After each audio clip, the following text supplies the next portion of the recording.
பொரியல் பண்ண போகிறோம். வாங்க எப்படி பண்ணுறதுன்னு பார்க்கலாம். அதுக்கு வெண்டைக்காவை கட் பண்ணி உங்களோட ஸ்டைலில் பொரியல் பண்ணிக்கோங்க. பருப்பையும் அரிசியும் சேர்த்து ஊற வச்சுக்கோங்க. அது நல்லா ஊறினதுக்கப்புறம் மிக்ஸி ஜாருக்கு அதை மாற்றிட்டு சின்ன வெங்காயம், இஞ்சி, தேங்காய் அது எல்லாத்தையுமே சேர்த்து அரைச்சி எடுத்து இந்த மாதிரி திக்கும் இல்லாமல் தண்ணியாகவும் இல்லாமல் இருக்கிற கன்சிஸ்டன்சிக்கு கொண்டு வந்துடுங்க. இதுக்கு தேர்ட் ஸ்டெப் என்ன பண்ணுறோன்னா, இப்போ நம்ம எண்ணெயை ஊற்றி கடுகு போட்டு கொஞ்சம் ஜீரகமையும் போட்டு நல்லா வணக்கி எடுத்துக்கலாம்.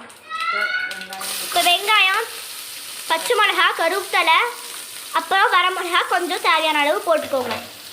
இது நல்லா வணக்கி எடுத்துக்கோங்க. ஆனால் வெண்டைக்காவை ரோஸ்ட் பண்ணி ஆட் பண்ணியிருக்கோம், அப்போ தான் டேஸ்ட்டு சூப்பராக இருக்கணும்ன்ட்டு. நான் இப்போ வெங்காயம் நல்லா ப்ரௌனிஷ் கலரில் வர வரைக்கும் நம்ம கிண்டிக்கலாம். அரைச்சி வச்சுருந்த இந்த விழுதை நம்ம ஆட் பண்ணிக்கலாம். அதுதான் அந்த தேங்காய் விழுது. இதை நல்லா போட்டு மிக்ஸ் பண்ணிக்கலாம். நம்ம தயிர் எடுத்து அரைச்சி ஊற்றிக்கோங்க. அவ்வளோதான், நம்மளுக்கு ருசியான வெண்டைக்காய் மோர் குழம்பு ரெடி.